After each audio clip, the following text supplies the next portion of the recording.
Que a graça e a paz do Senhor seja abundante em vossos corações. Amém. Irmãos, abram suas Bíblias no primeiro livro do profeta Samuel. Parece que estamos vivendo num mundo meio doido, não é verdade? Nós passamos aí 2 anos onde só se falava de pandemia, de Covid-19, de mortes. Quando a gente começou a imaginar que as coisas iriam melhorar, estourou a guerra. Quando a gente pensa que o negócio está longe, lá na Ásia, a gente vai abastecer o nosso carro e percebemos que não está tão longe assim. Parece que o mundo está meio doido. E a grande tendência que nós temos, se não mantivermos os nossos olhos abertos, se não formos vigilantes, é que nesse tempo endoidemos também. Por isso, nessa noite, eu quero compartilhar com os irmãos algumas verdades que nós encontramos nesse texto de 1 Samuel, capítulo 1. E, em nome de Jesus, irmãos, evitem sair da casinha. O que é que o senhor quer dizer com isso, pastor? Sair da casinha? Sair da casinha, irmãos, é aquele momento de loucura, é aquele segundo de surto, é aquele momento que, dominado por um sentimento ou por uma emoção, nós falamos o que não devíamos, fazemos o que não podemos. É aquele momento em que nós dizemos, não era para tanto. Afinal de contas, quem nunca aqui falou demais? Quem nunca aqui deu uma resposta desproporcional à ofensa recebida? Quem nunca, depois de explodir, disse, eu acho que exagerei? Isso é o que eu chamo de sair da casinha. A palavra de Deus, irmãos, nos diz em Provérbios, capítulo 16, verso 32, melhor é o homem paciente do que o guerreiro.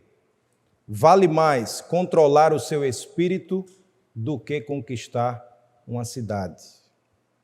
Aos olhos de Deus, é mais valioso alguém conseguir se controlar, do que conquistar uma cidade. Querendo ou não, nós fomos chamados para darmos a outra face, para caminharmos a segunda milha, para exercitarmos perdão. E talvez, irmãos, essas sejam algumas das atitudes espirituais das mais difíceis. Quando estamos num tempo como esse que estamos vivendo, um tempo de pressão, um tempo que todo mundo está meio perturbado, um tempo onde todo mundo ficou meio enlouquecido, é fácil demais a gente sair da casinha. É fácil demais nós perdermos o controle. E a impressão que eu tenho é que todos nós, de alguma forma, estamos meio que à flor da pele. Está todo mundo meio irritado.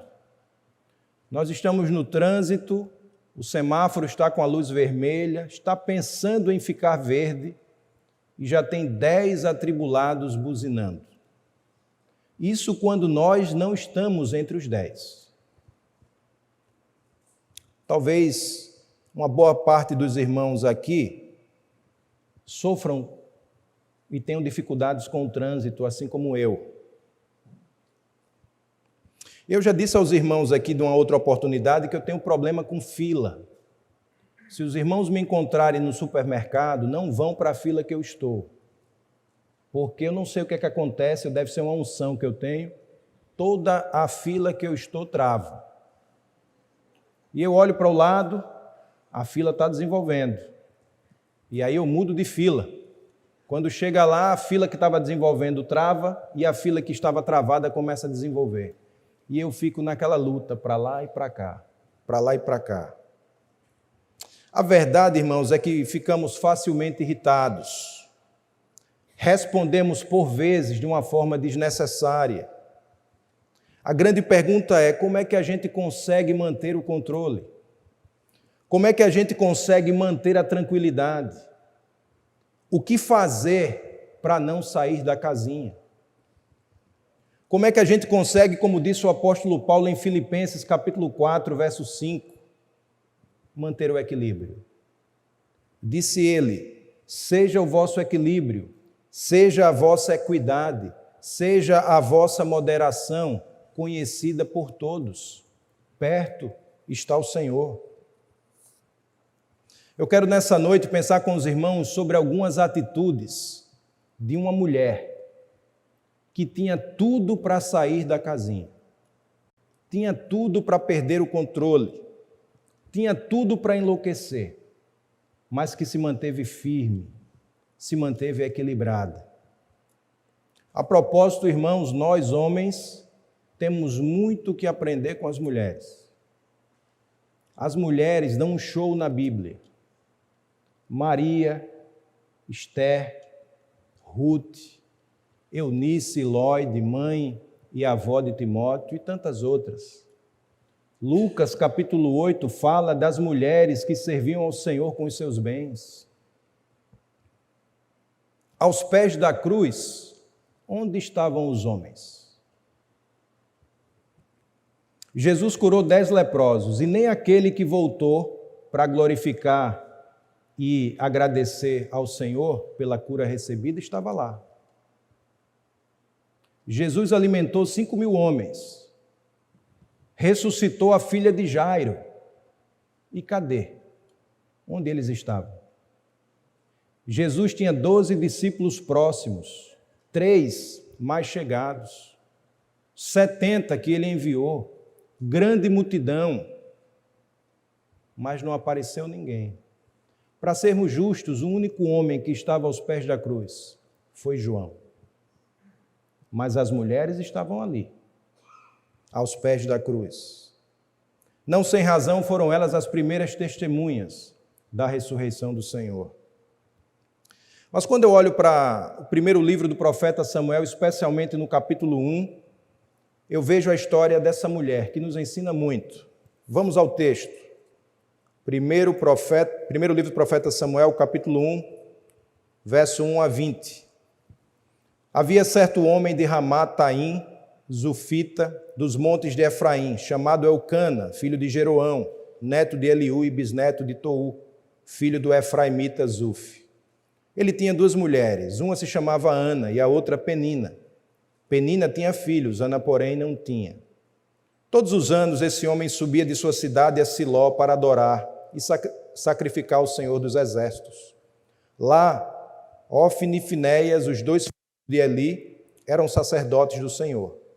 No dia em que Elcana oferecia sacrifícios, dava porções à sua mulher Penina e a todos os filhos e filhas dela. Mas a Ana dava uma porção dupla, porque a amava, apesar de que o Senhor a tinha deixado estéril. E porque o Senhor a tinha deixado estéril, sua rival a provocava continuamente, a fim de irritá-la. Isso acontecia ano após ano. Sempre que Ana subia à casa do Senhor, sua rival a provocava, e ela chorava e não comia. Elcana, seu marido, lhe perguntava: Ana, por que você está chorando? Por que não come? Por que está triste? Será que eu não sou melhor para você do que 10 filhos? Certa vez, quando terminou de comer e beber em Siló, estando o sacerdote Eli sentado numa cadeira junto à entrada do santuário do Senhor, Ana se levantou e com a alma amargurada chorou muito e orou ao Senhor. E fez um voto dizendo: Ó Senhor dos Exércitos, se tu deres a atenção à humilhação de tua serva, te lembrares de mim e não te esqueceres de tua serva, mas lhe deres um filho, então dedicarei ao Senhor por todos os dias de sua vida, e o seu cabelo e a sua barba nunca serão cortados. Enquanto ela continuava a orar diante do Senhor, Eli observava sua boca. Como Ana orava silenciosamente, seus lábios se mexiam, mas não se ouvia sua voz. Então Eli pensou que ela estivesse embriagada e lhe disse: Até quando você continuará embriagada? Abandone o vinho. Ana respondeu: Não se trata disso, meu senhor. Sou uma mulher muito angustiada. Não bebi vinho nem bebida fermentada. Eu estava derramando minha alma diante do Senhor. Não julgues tua serva, uma mulher vadia. Estou orando aqui até agora por causa de minha grande angústia e tristeza. Ele respondeu: vá em paz, e que o Deus de Israel lhe conceda o que você pediu. Ela disse: espero que sejas benevolente para com tua serva. Então ela seguiu seu caminho, comeu, e seu rosto já não estava mais abatido. Na manhã seguinte, eles se levantaram e adoraram o Senhor. Então voltaram para casa, em Ramá.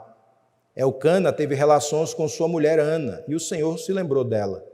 Assim Ana engravidou, e no devido tempo deu à luz um filho, e deu-lhe o nome de Samuel, dizendo: eu pedi ao Senhor. Pai, nós louvamos o teu nome pela tua palavra e abrimos o nosso coração. Fala conosco nessa hora, em nome de Jesus. Amém. Irmãos, quando eu olho para esse texto, eu vejo a figura de uma mulher que tinha tudo e mais um pouco para enlouquecer. Tinha tudo e mais um pouco para perder o equilíbrio, para perder o controle. Para começar, ela vivia num lar dividido. Nós vimos no texto que o seu marido tinha 2 esposas. Provavelmente ele se casara primeiro com Ana, mas como Ana não lhe dera filhos, e por conta do costume da época, ele acabou se casando com Penina. Lar dividido. Para piorar a situação, Ana ainda tinha um problema físico, que de certa forma tinha uma repercussão espiritual, ela era estéril. A palavra de Deus nos diz em Salmos que os filhos são herança do Senhor. Dentro da cultura judaica, a compreensão de se ter filhos significava que a pessoa era abençoada pelo Senhor. E a esterilidade era um sinal de que havia algo errado no mundo espiritual acontecendo. Essa mulher era rivalizada por Penina, como vimos no texto. Eu não sei se os irmãos já perceberam, mas parece que tem gente que se especializou em roubar a nossa paciência. Você conhece ou mora com alguém assim? Deixa eu brincar com os irmãos. Aqueles que conhecem ou moram com torcedores do Flamengo sabem do que eu estou falando. Brincando com os irmãos flamenguistas. Mas, irmãos, parece que essa era a situação de Penina, implicante. Tem gente que é chato. Chato não, chato. Eu, às vezes, brinco que talvez essas pessoas tenham pedido a Deus para serem chatos no Vale do Eco. Sabe o Vale do Eco? Chegaram lá e disseram assim: Deus, eu quero ser chato, chato, chato, chato, chato. Lá no Vale do Eco. Passou 10 vezes na fila e Deus atendeu o pedido desse irmão. Todos os anos, como vimos no texto, Penina perturbava Ana. Penina alfinetava, tentava roubar-lhe a paz. Para piorar, essa mulher, Ana, não era compreendida pelo seu marido. Amada, mas não compreendida. Nós vimos no texto, quando ela começou a chorar, Elcana chegou e disse: Ana, por que você está chorando? Por que você está sofrendo? Não sou eu melhor do que 10 filhos? E para ser a gota d'água, Ana foi julgada pelos religiosos da sua época. Ela fora julgada pelo próprio sacerdote. Talvez uma das coisas que mais machuquem qualquer pessoa seja a experiência do julgamento. Quando a pessoa olha um negócio e se apressa a julgar. Ana entrou no templo e nos diz a palavra do Senhor que ela orava com tamanha intensidade. Não saíam palavras da sua boca, só os seus lábios se mexiam. E o sacerdote ali passa e observa aquela cena. E eu fico imaginando ele voltando, olhando para Ana, observando aquela situação, e o que vem à sua cabeça? não pode ser outra coisa a não ser bebida. Ela deve ter tomado todas, está aí bêbada. Tanto é que no verso 14, nós vimos que ele se aproximou dela e disse: até quando você continuará embriagada? Se aparta do vinho, abandona o vinho. O sacerdote Eli, irmãos, a semelhança dos religiosos, e há uma diferença muito grande entre vida cristã e religiosidade. Às vezes nós estamos fazendo as coisas sem saber o que estamos fazendo. Não flui do nosso interior, é de fora para dentro. Religioso é muito bom para ver os defeitos dos outros, mas tem muita dificuldade em discernir os seus próprios erros e defeitos. Se você virar a página aí na sua Bíblia, você vai observar que a casa de Eli era uma bagunça só, ao ponto de Deus tê-lo rejeitado, porque ele ignorava os pecados e os erros dos seus próprios filhos. Mas ele sempre estava pronto, como vimos no texto, a julgar os outros. O exemplo do texto, a julgar a Ana. A minha pergunta é: será que essa mulher que tinha um problema físico, social, familiar, era incompreendida pelo marido? Vivia uma pressão fora do comum? Será que ela não tinha o direito de chutar o balde? Será que ela não tinha o direito de explodir? Será que ela não tinha o direito de encontrar uma válvula de escape?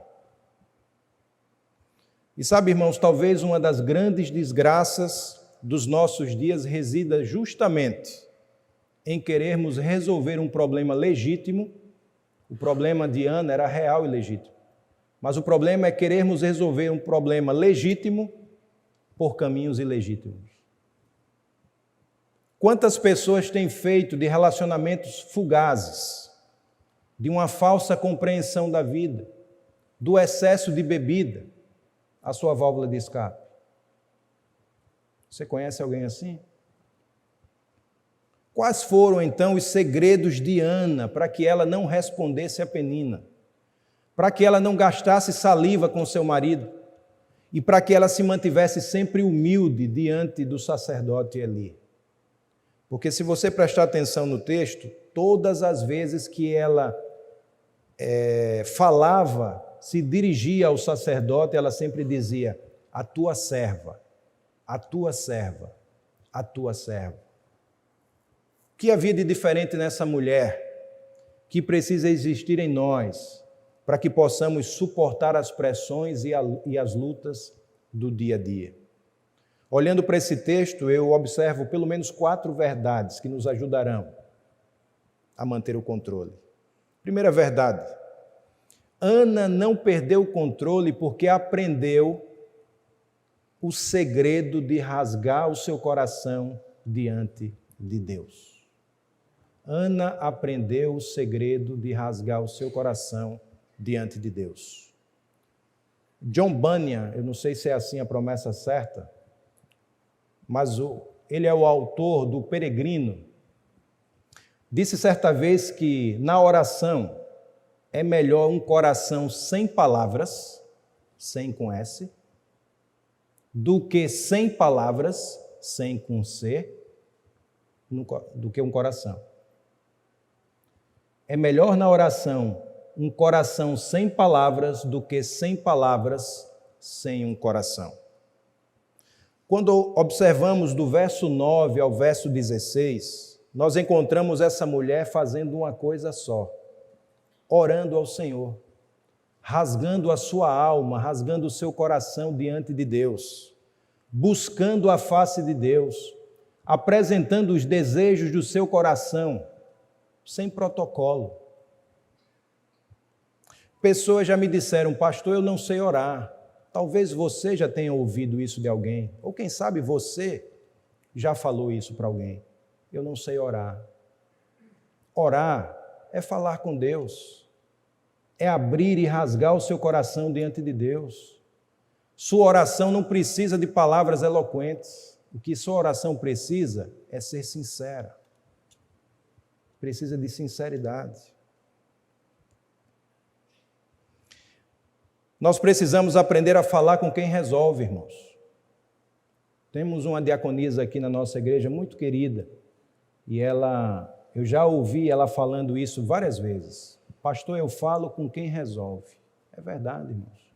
Devemos aprender a falar com quem resolve. De repente, você precisa chegar para o Senhor e dizer: Senhor, eu estou mal, eu estou quebrado, eu não estou do jeito que eu gostaria de estar. O meu desejo é explodir, o meu desejo é chutar o balde, o meu desejo é desistir. Aquela mulher estava na presença de Deus, rasgando o seu coração. O Senhor Jesus nos ensina sobre o valor do secreto. No texto bíblico, a ideia do secreto que Jesus fala lá em Mateus capítulo 6, geralmente era um quarto que ficava no centro da casa. E nesse quarto, normalmente estava toda a riqueza da família. Lá ficava todo o suprimento da família. Tudo que você precisa para viver e sobreviver, você vai encontrar no secreto. Vá lá, tire a sua máscara, e eu não estou falando dessa máscara aí, do Covid-19 não. Tire a sua máscara e rasgue o seu coração, rasgue a sua alma diante de Deus. Eu tenho meditado, irmãos, em algumas declarações do apóstolo Paulo. Em determinado momento ele disse que não sabia orar como convinha. O homem que mais doutrinou a igreja disse num determinado momento da sua vida: eu não sei orar como convém. Esse mesmo apóstolo Paulo certa vez disse: olha, para que eu não me envaideça, para que eu não me ache o tal, foi-me dado um espinho na carne, a saber, um mensageiro de Satanás, para me esbofetear. Foi esse mesmo apóstolo Paulo que disse em Romanos capítulo 7, versos 18 a 21, sei que nada de bom habita em mim, isto é, em minha carne, porque tenho desejo de fazer o que é bom, mas não consigo realizá-lo. Pois o que faço não é o bem que desejo, mas o mal que não quero fazer, esse eu continuo fazendo. Ora, se faço o que não quero, já não sou eu quem o faz, mas o pecado que habita em mim. Assim encontro esta lei que atua em mim.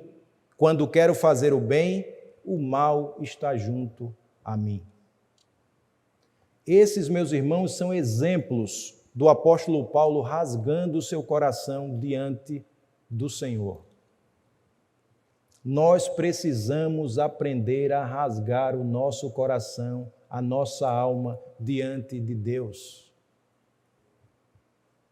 Segunda verdade que nós encontramos nesse texto, Ana não perdeu o controle, porque guardou com fé a palavra do Senhor. Versos 17 e 18, Eli respondeu: vá em paz, e que o Deus de Israel lhe conceda o que você pediu. Ela disse: espero que sejas benevolente para com tua serva. Então ela seguiu seu caminho, comeu e seu rosto já não estava mais abatido. Irmãos, Ana recebeu uma palavra e guardou com fé no seu coração. O menino não tinha nem nascido, aliás, ela não estava nem grávida, mas como nós vimos no texto, a fisionomia dela mudara, porque ela guardou aquela palavra com fé. Nós precisamos, irmãos, guardarmos as verdades de Deus com fé no nosso coração. A Bíblia diz em Tiago, capítulo 1, versos 5 e 6, se algum de vocês tem falta de sabedoria, peça a Deus, que a todos dá livremente, de boa vontade, e lhe será concedida. Peça, porém, com fé, sem duvidar, pois aquele que duvida é semelhante à onda do mar, levada e agitada pelo vento. Nós precisamos, irmãos, pedir a Deus que Ele nos ajude, pedir a Deus que Ele nos dê vitória contra as inconstâncias da vida. Precisamos aprender a orar como o salmista no Salmo 51, verso 10. Cria em mim, Senhor, um coração puro e renova dentro de mim um espírito estável. Algo que me chama a atenção nesse salmo é a expressão cria em mim. O verbo criar aqui é o mesmo verbo usado lá em Gênesis, na criação de todas as coisas. Quando Deus criou tudo do nada. É como se o salmista estivesse dizendo: olha, Senhor, por mim mesmo eu não consigo ter um coração desse. Então, cria em mim. Cria em mim, Senhor. Faz um milagre em mim. Assim como nós cantamos aquela canção, né? Entra na minha casa, entra na minha vida, mexe com minha estrutura, sara todas as feridas, me ensina a ter santidade. Quero amar somente a Ti, porque o Senhor é meu bem maior. Faz um milagre em mim. Me dá um espírito inabalável, Senhor. Me ajuda a viver além dos altos e baixos. Me ajuda a viver além das inconstâncias. Meu irmão e minha irmã, guarde com fé a palavra de Deus. Mas não guarde só a palavra de Deus, não. Leia, medite, reflita e memorize-a. Lembram de Josué? Josué tinha um desafio enorme. Eu não sei, confesso aos irmãos que não sei o tamanho do seu desafio. Mas eu sei que o desafio de Josué era um desafio enorme. Ele teve que substituir ninguém mais, ninguém menos do que Moisés. Mas observem o que Deus falou para ele no capítulo 1, no verso 8 do livro que leva o seu nome. Não deixe de falar as palavras deste livro da lei e de meditar nelas de dia e de noite, para que você cumpra fielmente tudo o que nele está escrito. Só então os seus caminhos prosperarão e você será bem-sucedido. Olha o que diz o Salmo 1, versos 1 a 3. Como é feliz aquele que não segue o conselho dos ímpios, não imita a conduta dos pecadores, nem se assenta na roda dos zombadores. Ao contrário, sua satisfação está na lei do Senhor, e nessa lei medita dia e noite. É como árvore plantada à beira de águas correntes, dá fruto no tempo certo e suas folhas não murcham. Tudo o que faz prospera. Mas o salmo continua, versos 4 a 6. Não é o caso dos ímpios. São como palha que o vento leva. Por isso os ímpios não resistirão no julgamento, nem os pecadores na comunidade dos justos. Pois o Senhor aprova o caminho dos justos, mas o caminho dos ímpios leva à destruição. Meus irmãos, nós precisamos louvar a Deus por termos a Bíblia na nossa língua. Temos a palavra de Deus na nossa língua, irmãos. Temos acesso à palavra de Deus em todo e qualquer momento do dia. Não podemos nem mais usar a desculpa e dizer que esquecemos o livro físico no carro ou em casa. No próprio celular nós encontramos, podemos baixar o aplicativo da Bíblia. Não há desculpas para deixar de ler, meditar, refletir, memorizar a palavra do Senhor. Comece com versículos pequenos. Comece com versículos pequenos. Pastor, eu não sei, eu não consigo decorar um versículo da Bíblia. Comece com Êxodo 20, verso 13. Não matarás. Verso 14, não adulterarás. Verso 15, não furtarás. O que dizer de João 11, verso 35? Jesus chorou. Aí aumenta um pouquinho. Êxodo 20, verso 16. Não darás falso testemunho do teu próximo. Vai aumentando mais um pouquinho. João 3,16. Deus amou o mundo de tal maneira que deu seu Filho unigênito, para que todo aquele que nele crê não pereça, mas tenha vida eterna. Aí passa de um versículo para 2, para 3. Jeremias 29, versos 11 a 13. Eu é que sei que pensamentos tenho sobre vós, diz o Senhor, pensamentos de paz e não de mal, para vos dar o fim que desejais. Então me invocareis, passareis a orar a mim e eu vos ouvirei. Buscar-me-eis e me encontrareis quando me buscardes de todo o vosso coração. E assim a gente vai memorizando a palavra do Senhor. Nos momentos de adversidade, nós temos a quem recorrer. Se guardarmos com fé a palavra de Deus, seremos abençoados, sem dúvida alguma. Aquela mulher ouviu uma palavra, talvez, da mais improvável das pessoas, de alguém que já a havia julgado, mas ela guardou com fé no seu coração. Terceira verdade que nós encontramos nesse texto: Ana não perdeu o controle porque ela criava memoriais de adoração e louvor. Quando olhamos para o capítulo 2 de 1 Samuel, encontramos um memorial de adoração e louvor. Observem. Então Ana orou assim: meu coração exulta no Senhor minha força é exaltada. Minha boca se exalta sobre os meus inimigos, pois me alegro em tua libertação. Não há ninguém santo como o Senhor, não há outro além de ti, não há rocha alguma como o nosso Deus. Não fale então orgulhosamente, nem saia de suas bocas tal arrogância, pois o Senhor é Deus sábio, é Ele quem julga os atos dos homens. O arco dos fortes é quebrado, mas os fracos são revestidos de força. Os que tinham muito agora trabalham por comida, mas os que estavam famintos agora não passam fome. A que era estéril deu à luz 7 filhos, mas a que tinha muitos filhos ficou sem vigor. O Senhor mata e preserva a vida. Ele faz descer a sepultura e dela resgata. O Senhor é quem dá pobreza e riqueza.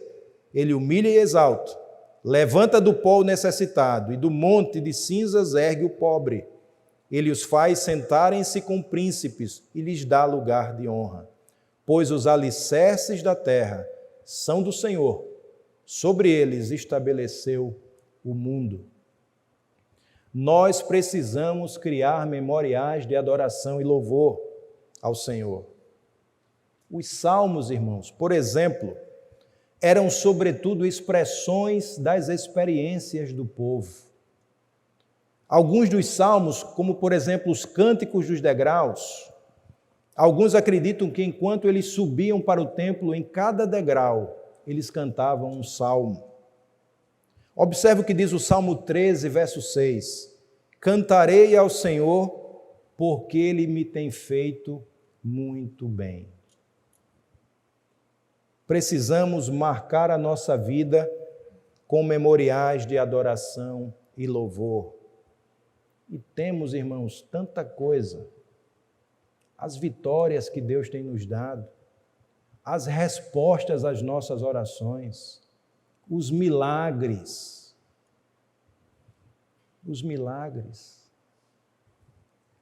as bênçãos recebidas, as curas. Olha aí quantos memoriais nós podemos marcar de adoração e louvor ao Senhor. Os pequenos passos, irmãos, já são sinais. Lembram do profeta Elias? Após 3 anos sem chuva, ele mandou o seu moço olhar para a banda do mar 7 vezes. E na 7ª vez, aquele moço viu uma nuvem do tamanho da mão de um homem. Os irmãos imaginam uma nuvem do tamanho da mão de um homem na imensidão do céu? Não era nada. Mas o profeta Elias interpretou aquele pequeno sinal como algo que prenunciava uma ação de Deus, uma resposta de Deus, algo que Deus faria em favor dele. Tanto é que Elias virou para o rei e disse: olha, se eu fosse você, eu subia na carruagem, aparelhava o carro e me preparava, porque eu já ouço barulho de abundante chuva. Louvado seja o nome do Senhor. Os pequenos sinais já são motivo para criarmos memoriais de adoração e louvor. E a quarta verdade que nós encontramos nesse texto: Ana sabia que mais tem Deus para dar. Tem um dito popular que diz: mais tem Deus para dar do que o diabo para tirar. No final do primeiro capítulo, a partir do verso 24, nós encontramos a seguinte palavra: depois de desmamá-lo, levou o menino ainda pequeno à casa do Senhor, em Siló, com um novilho de 3 anos de idade, uma arroba de farinha e uma vasilha de couro cheia de vinho. Eles sacrificaram o novilho e levaram o menino a Eli. E ela lhe disse: meu senhor, juro por tua vida que eu sou a mulher que esteve aqui a teu lado, orando ao Senhor. Era este menino que eu pedia, e o Senhor concedeu-me o pedido. Por isso agora eu o dedico ao Senhor. Por toda a sua vida será dedicado ao Senhor. E ali adorou o Senhor. Mas se olharmos para o capítulo 3, nós vamos ver que o menino Samuel crescia no templo. E aí talvez alguém pense assim: espera aí, então Ana saiu no prejuízo. Ana saiu no prejuízo. Olha, ela era estéril, ela quis um filho, ela orou a Deus, sofreu, Deus deu a ela um filho, e ela pegou o que recebeu e entregou, voltou como era antes. Então ela saiu no prejuízo. Irmãos, olha o que diz no capítulo 2, versos 21, a parte A. O Senhor foi bondoso com Ana, ela engravidou e deu à luz 3 filhos e 2 filhas. Ana entregou a Deus um filho e Deus deu a ela outros 5 filhos. Meus irmãos, guardem bem isso no seu coração. Com Deus, ninguém fica no prejuízo. Com Deus, ninguém fica no prejuízo. E eu não estou falando aqui de dinheiro. Não estou falando de dinheiro. Estou falando daquela expressão que algumas pessoas usam: Deus lhe pague. Já ouviu alguém falando isso? Deus lhe pague. Na verdade, irmãos, essa expressão talvez seja indevida, porque Deus não deve nada a ninguém. Deus não deve nada a ninguém. E é verdade também que a pessoa que entrega o seu melhor para Deus não fica no prejuízo. E sejamos sinceros, muitas vezes nós entregamos o nosso melhor em tantos lugares, menos para o Senhor. O culto começa, irmãos, não é quando nós entramos aqui, não. Desde o momento que nós estamos nos preparando lá na nossa casa, para virmos para cá, nós já precisamos nos encher de Deus. Não é quando nós entramos aqui. E sabe quando é que o culto acaba? O culto não acaba. Porque a vida do crente é culto. Vida do crente é culto. Nós temos que ser crente lá fora, não é aqui dentro.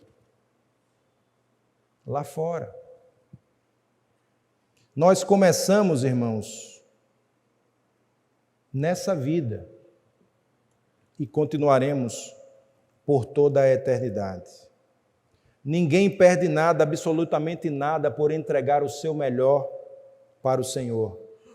Ana entregou Samuel e não ficou no prejuízo. Deus abriu a sua madre e deu a ela mais 5 filhos. Eu sou tão imperfeito, vou repetir, eu sou tão imperfeito como qualquer um dos irmãos. Não imaginem que pastor é super-herói ou super-crente. Eu sou tão imperfeito quanto qualquer um dos irmãos. Mas eu quero, o meu desejo é dar o melhor para Deus. Faça o mesmo. O que você está esperando para dar o seu melhor para o Senhor? Pare de remoer as perdas da vida. Mais tem Deus para te dar. Dê o seu melhor para o Mestre, porque Deus tem mais para te dar. Quando nós entendemos isso, a nossa vida ganha um outro significado. Nós começamos a perceber que não estamos perdendo nada. Ao contrário, nós começamos a perceber que Deus está no controle de todas as coisas. Deus está cuidando de tudo. A marcha da nossa vida ganha um novo significado na nossa história. Ana entregou o filho para Deus, o único filho dela naquele momento. Entregou para Deus. Não foi barganha nem foi troca. E Deus conhecia o coração de Ana assim como conhece o nosso coração. Deus não julga apenas as nossas ações, mas também as nossas intenções. E Deus, por saber que Ana estava entregando Samuel, não por barganha nem por troca, honrou a fé daquela mulher e deu a ela mais 5 filhos. Deus fez, irmãos, fez na vida de Ana e pode fazer na minha e na sua vida aquilo que nós encontramos em Efésios capítulo 3, verso 20. Deus é capaz de fazer infinitamente mais do que pedimos ou pensamos, de acordo com o poder dele que atua em nós. Que possamos aprender com Ana, rasgar o nosso coração diante de Deus, guardar com fé a palavra do Senhor, criar memoriais de adoração e louvor e crer que mais tem Deus para dar. Que Deus, irmãos, nos abençoe e nos ajude. A Ele toda a honra e toda a glória.